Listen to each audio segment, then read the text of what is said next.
Microphone check, microphone check it. This is how it sounds when I'm spinning on a record. This is how it sounds when I'm up for getting down. The record spins around as the needle presses down. Keep a steady. Bueno, hey, ¿qué tal? Otra vez en este programa sin nombre, porque by the way, el programa se llama Sin Nombre porque no sé, o sea, realmente sé que se llama Sin Nombre porque no encontré un nombre, entonces está cool, Sin Nombre, y hablamos de lo que sea. Más que nada es una entrevista de quién eres tú, por cómo llegaste aquí, etcétera. Así que sin más preámbulos vamos a empezar. Sí. Preséntate tu nombre completo. Mi nombre es Diego Andrés Lucero Rivas, soy de Quito, mi edad es un misterio y estoy aquí estudiando cine. Se terminó la entrevista, chao. ¿Tu edad? Es un misterio. No, di la edad, ya. ¿Cuántos años tienes? 20. 20 años. 20 años. Es menor que yo, aunque no parezca. Bueno, sí parece. Entonces, la primera pregunta para empezar es...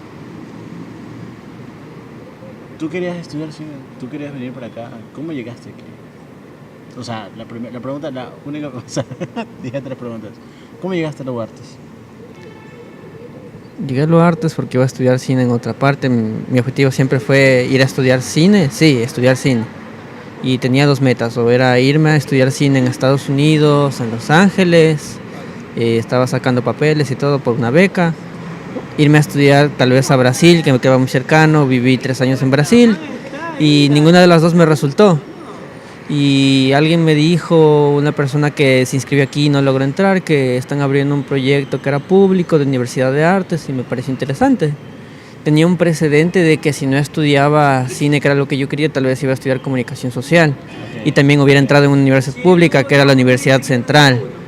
Y yo no soy fiel creyente, pero sí creo que la universidad pública también da cosas interesantes que en lo privado tal vez no se da, la interacción, digamos, que hay entre personas diferentes. Y creía bastante en eso, en la diversidad, que al ser una universidad nueva tiene nuevas corrientes de pensamiento y como que lo que salga quizá iba a ser interesante. Y me convencí y ya estoy aquí. Okay. O sea, si no hubiese sido cine, hubiese sido comunicación. Comunicación social, creo yo. Sí, porque, o sea, sí, me interesa eso porque en las otras entrevistas que he realizado y más lo que yo he dicho es que yo pude haber estudiado jurisprudencia, pude haber sido abogado y estoy aquí haciendo cine. No sé, la pregunta sería, si no hubiese sido cine, ¿consideras que en comunicación te hubiese ido bien? ¿Hubiese hecho bien? Es que sí, no solo la comunicación social, verás, porque comunicación social, igual, viendo la malla curricular en cualquier universidad del país, los últimos periodos tú podías escoger una cosa que era como que periodismo o televisión. Yeah. Entonces inconscientemente siempre quería como que acercarme un poco al cine.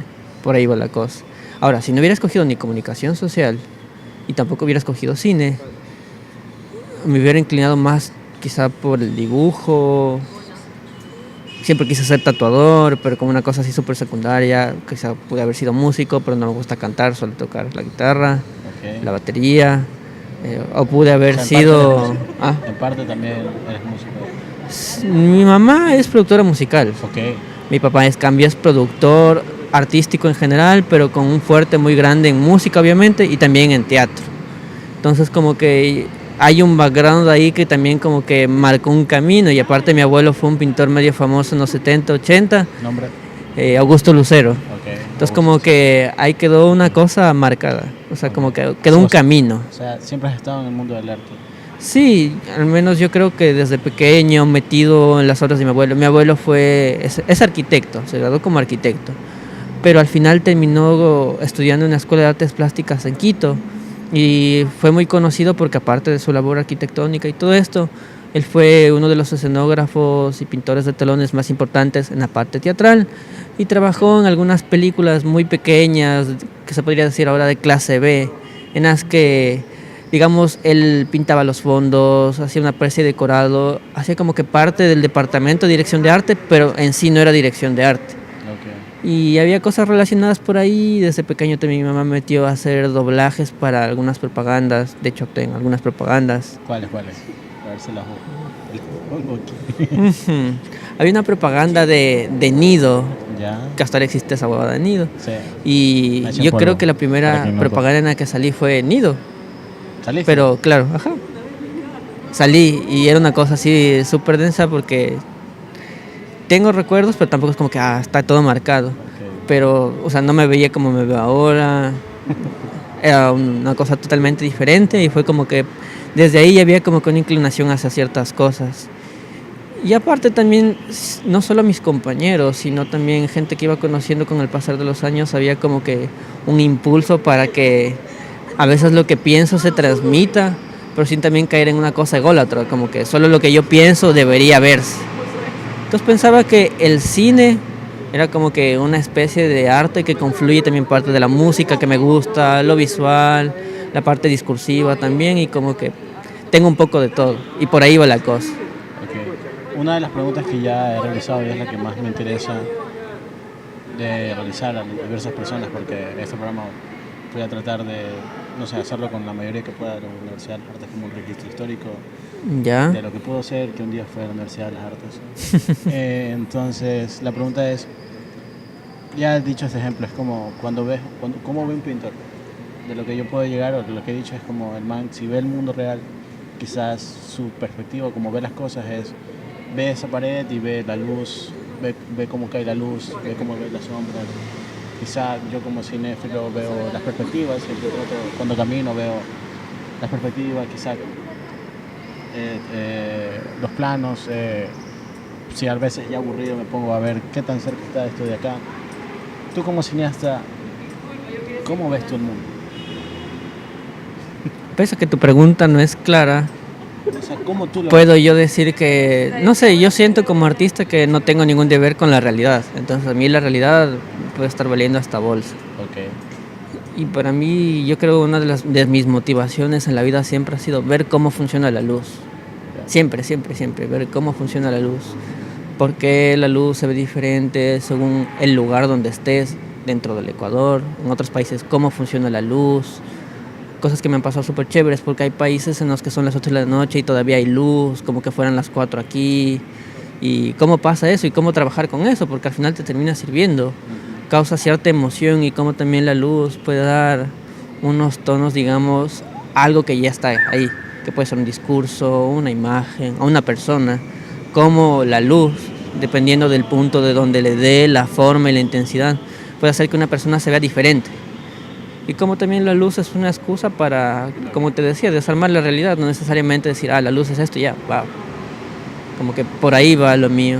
Y aparte yo creo que siempre mi visión artística ha sido como que, obviamente desligada totalmente de la realidad, en el sentido de que no voy a replicar todo tal cual es, pero tampoco desapegándome, digamos, como que de las cosas que pasan al momento, que eso también es importante. Okay. Que es una cosa que como compromiso con el hoy, pero despegado de la realidad, algo por ahí. Ok, wow. Entonces, para ir directo, porque esto es lo que más quiero llegar, es para ir un poco más directo antes de entrar un poco a lo personal. Es la etapa, porque ya he hecho entrevistas a otros compañeros de la U, es el cine / Ecuador. ¿Qué pasa con el Ecuador y el cine? En tu opinión. Es una relación bastante compleja. Hay varias aristas desde las que se puede abordar este tema. Es bastante amplio, eso siempre he dicho. Es un tema bastante amplio en el que una conversación no se puede acabar de definir todo. Pero yo creo que hay dos cosas que cruzan que son bien duras. Para mí como cineasta también es duro. Y la una son los egos cinematográficos de la gente que hace cine versus la crítica cinematográfica, que es el público y gente que estudió para criticar las películas. Que son dos cosas como que deberían estar juntas, pero aquí en Ecuador está separado, totalmente separado. Entonces una de las críticas más grandes que se puede hacer al cine es que muchos de los directores hacen películas por el afán de hacer una película, que no digo que esté mal, pero al ser una cosa que se dirige a las masas también debe haber una suerte de interacción con el público. Claro. Obviamente no estamos hablando de un fanservice en que les des lo que ellos quieren, pero debe haber algo que también engancha al público. Entonces, digamos que la primera arista que yo veo ahí es como que esta relación en hacer la película que yo quiero, versus hacer la película que quiere el público y un punto intermedio que es a lo que no hemos llegado como cine ecuatoriano. Okay, sí. Creo que son pocas las películas que han llegado a ese punto medio. Esa es la primera arista. Y una que podría estar. Yo creo que una de las películas que es como un claro ejemplo, digamos que es como que a la gente le encanta y es la que tienen todos en mente, Ratas, de Cordero. Porque Ratas, por ejemplo, justo como te decía, ¿no? Ratas tiene algo de la realidad de los 90 y lo retrata, digamos, del modo en el que se retrataría en los 90. Entonces obedece una época, obedece un discurso, por decir así, del subalterno también. Y presenta una historia, una suerte de historia también en la que trata de unir al país en este momento que es un poco conflictivo, los 90, después va a haber esto del periodo bancario, este montón de cosas. Y hay esta unión, digamos, también como que rompiendo el regionalismo. Vemos actores de la costa, de la sierra, gente que se une para contar una historia. Entonces como que al público también le llamó eso la atención.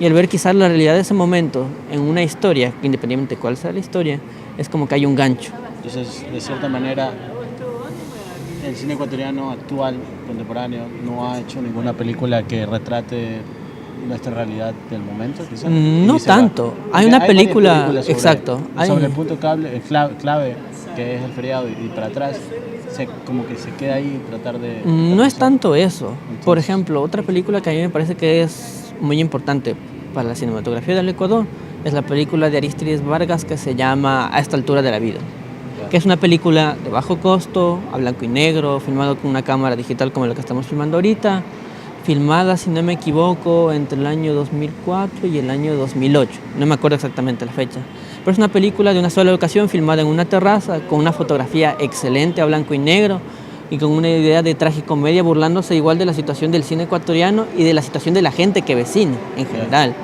Y es una película que salió, pasó sin pena ni gloria. Lamentablemente uno de los actores que también dirigió ahí falleció horriblemente. Y como que es una película muy desconocida, pero en mi parecer es una de las películas que gana muchísimo, muchísimo. Y es una película que mezcla drama con comedia de una manera inteligente, utiliza varios clichés de nuestro cine ecuatoriano, se burla de eso. Y es una película que con poco presupuesto, con pocas cosas, ha llegado a ser algo muy grande, a marcar una diferencia, creo yo, en el cine ecuatoriano. De ahí me tienes un poco más ya en el ámbito, por decir así, documental, ensayístico. Hay varias piezas importantes. Yo creo que el beneficio que tenemos los ecuatorianos por nuestra curiosidad y nuestra insistencia es que, digamos, que hay algo que nos facilita el trabajo con el archivo en el documental, como ecuatorianos. Y eso se refleja también en la asistencia de público a los documentales, que termina siendo mucho más que las películas de ficción. Obviamente la película más vista ahorita es Con mi corazón en Jambo, documental, obviamente, con reflexión, cosas del archivo, y que es la película más vista en el país ahorita. Entonces como que eso también nos cuenta algo de qué quiere ver el público versus qué quiere contar un cineasta. Exacto, esa dicotomía es clave. Exacto. Entonces yo creo que no esté mal que sean extremos, pero lo justo sería que estén en un punto medio, o lo más cercano a un punto medio. Entonces como que por ahí va la cosa. También pensar en que a un grupo de amigos, un grupo de snobs les puede interesar la historia, pero de ahí al público, de puertas afuera, o sea, al público tal vez no. Y mi historia se quede ahí. Y no solo una historia, no, sobre lo que se esté hablando se quede ahí.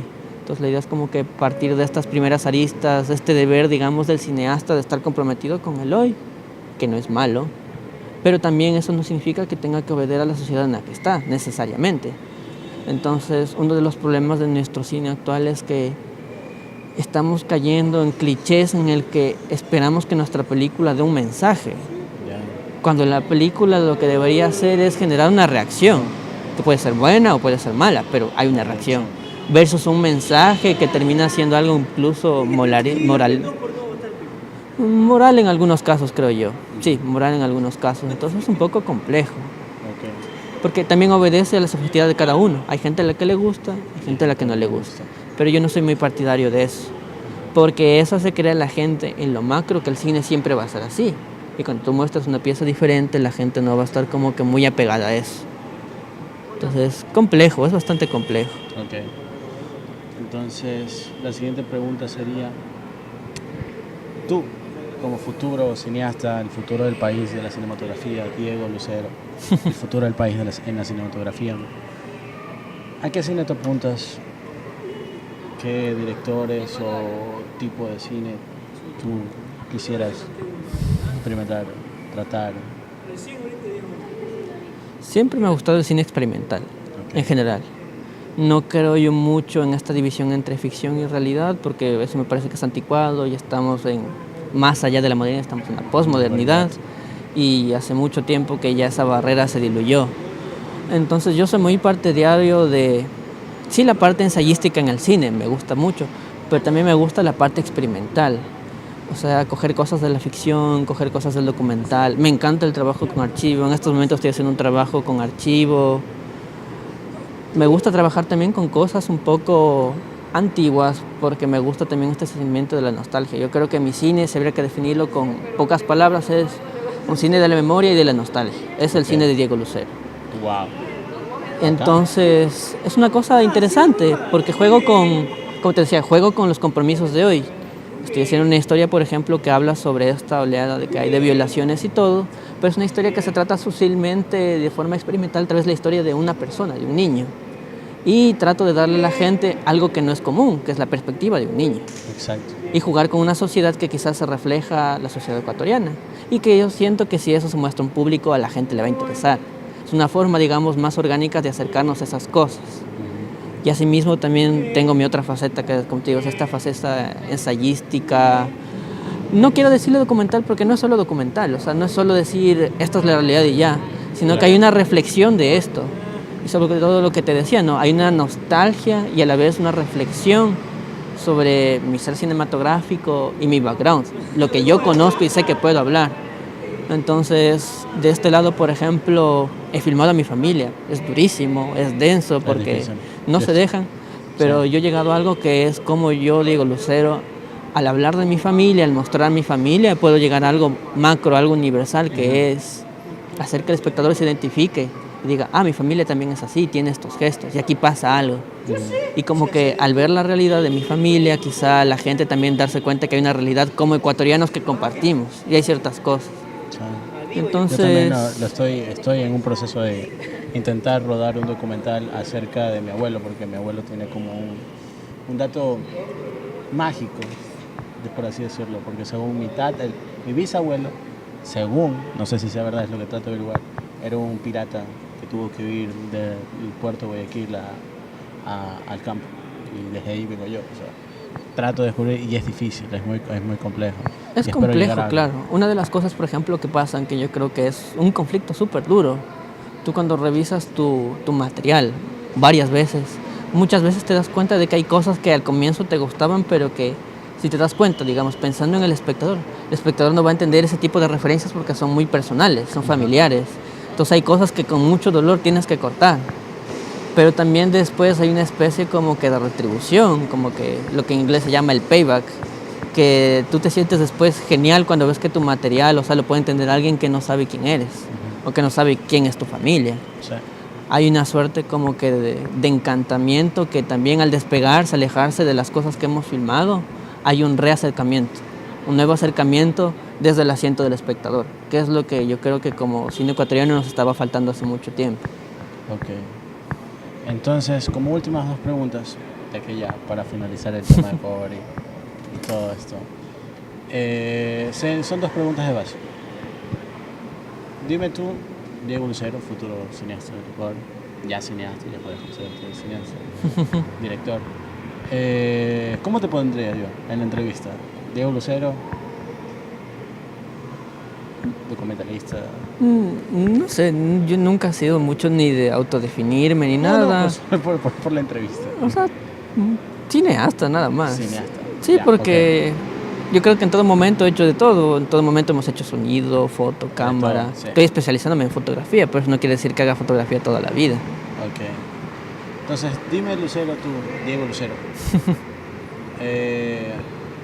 Una película, o sea, es difícil porque es elegir una, pero para hacerlo más exacto, una película que tú consideras, esta película para mí es mi adoración, hasta cierto punto, hasta donde tú lo consideres, pero por alguna razón al resto del mundo no, o a un séquito de personas no les va. Interesante pregunta. Que también reducir todo mi mi catálogo a una sola película es muy complejo. Entonces, un estilo. ¿Cuál es el estilo que tú nos dirías? Como te decía, el estilo ensayístico es interesante, okay. pero el experimental también tiene algo. Entonces, mezclando esa onda, por ejemplo, uno de mis cineastas, pero top, así, favoritos, que yo creo que hay algo que no puedo quitarme yo de él nunca, y se me pegó también la nostalgia de él, es Chris Marker. Que Chris Marker, digamos, tiene varias etapas. Tiene las etapas ficción, la YT, que todo el mundo ha visto la YT, pero hay la etapa ensayística de él que es desconocida, o sea, no hay nada que ver. Hay gente que ha visto solo la YT y piensan que Chris Marker es la YT. Pero otra película de él que es bastante famosa, que me parece que por ahí va la cosa, Chris Marker tiene una película que se llama In Memory, que el man filma ya, digamos, como que al final de su carrera cinematográfica. Es un ensayo bastante fuerte porque lo filma con las primeras cámaras digitales, entonces la resolución es terrible. Y man dice cómo todos los recuerdos de su vida entran en un maldito CD en esos tiempos, que debía ser como 64 megabytes. Todos los recuerdos de memoria están en ese CD. Y cómo si nosotros cambiamos los recuerdos de memoria de Chris Marker por los recuerdos de Diego Lucero, de Dean Sánchez, hay un nuevo In Memory. Y eso se puede hacer millones de veces y transmitir. Entonces es una cosa muy interesante, obviamente muy experimental, que a todo el mundo no le va a entrar. Si te lo pones a pensar, a futuro quizás toda una vida grabada va a caber en un disco de, no sé, va cambiando el formato. Wow, tengo que verlo. Es muy buena película. Tiene que verlo. Es una película muy buena. Tiene cosas interesantes, obviamente. Pero también hay unas cosas un poco extrañas. Y hay otra película que, o sea, es un encanto personal que a la gente le puede hacer como que le duele a la gente. Me encanta Siga Bertaux, me encantan los manifiestos de Siga Bertaux, me encantan las películas de Siga Bertaux, me encantan los fragmentos que hay de Siga Bertaux, pero si hay algo de lo que soy muy fan es del Hombre de la Cámara. O sea, no puedes ser cineasta si no has visto El Hombre de la Cámara.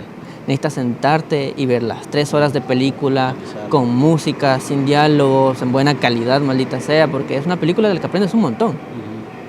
Es una película que básicamente tienes toda una clase, una masterclass de todo lo que es montaje. Entonces me parece que es una película excelente. Recién sacaron una nueva edición, que es increíble, que está restaurado el material, tú puedes ver eso en 4K y te quedas loco porque eso fue filmado en 1830, o sea, hace full tiempo. Es una película buenísima y eso es una película tan influyente, digamos así, en el mundo, no solo en la parte del cine, que es de las pocas películas que han llegado a tener hasta 12 bandas sonoras. O sea, por época ha tenido una banda sonora. Las mejores bandas, o sea, orquestas sinfónicas del mundo, por época se han propuesto hacer una banda sonora para la película. Entonces, increíble, o sea, puedes verle con cualquier versión y tiene diferentes trips, o sea, es una cosa genial. Ahora, lo contrario. Una película que por alguna razón el mundo adora y para ti es como ¿por qué yo no le veo nada? Quizás no le veo nada, quizás no me interesa, quizás es puro fanatismo. Bastante complejo. Me pasó, por ejemplo, con la última película de Cordero, Sin Muertos. Ajá.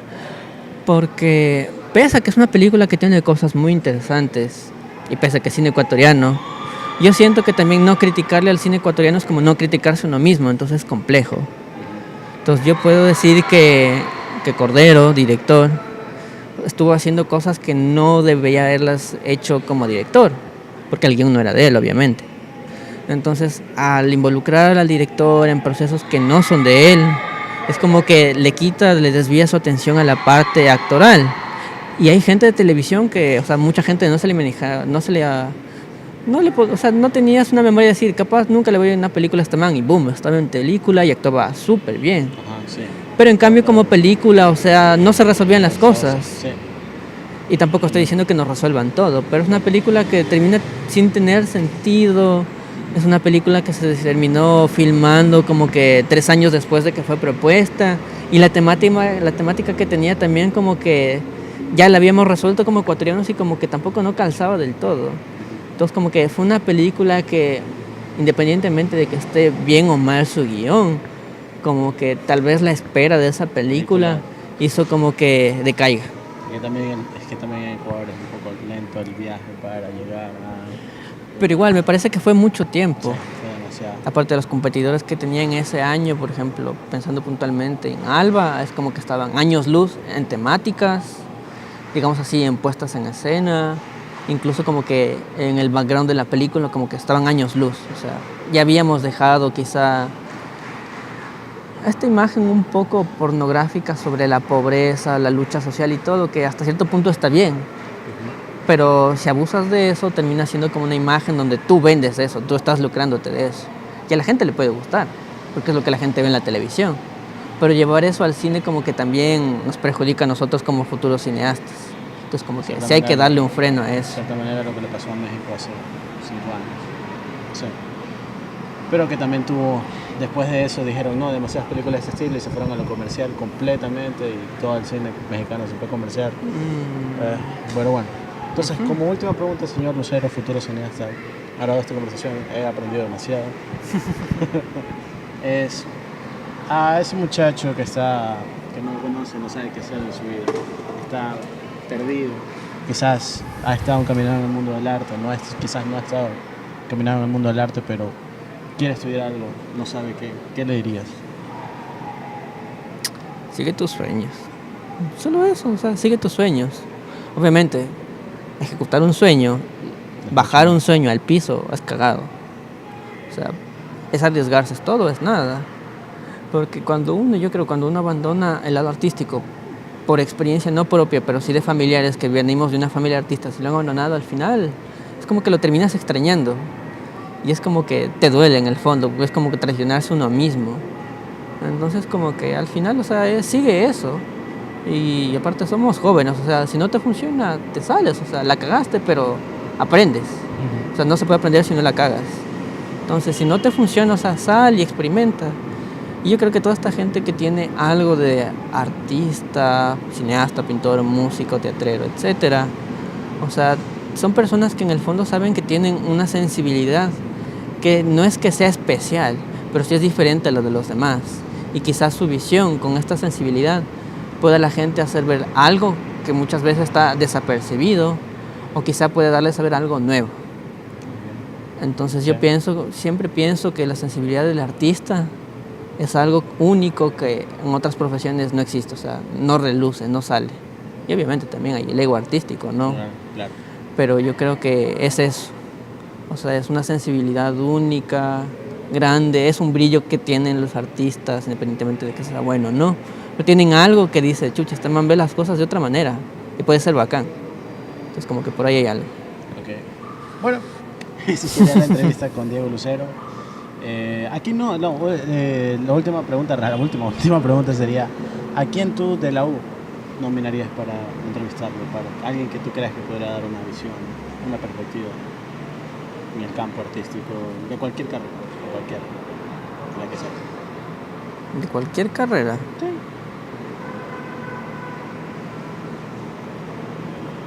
Es complejo. No todo el mundo se presta para esto. Okay. Entonces por eso digo, es complejo. No sé, yo prácticamente nominaría a cualquier persona de cine. Okay.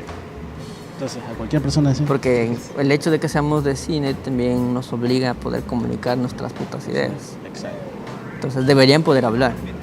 Deberíamos poder hablar. Deberíamos poder hablar. Ajá. Es lo que estamos haciendo. Entonces, sí, eso sería todo. Este sería creo que el 7º, 8º programa. Luego voy a decirlo bien. Sí, esto sería todo. Muchísimas gracias.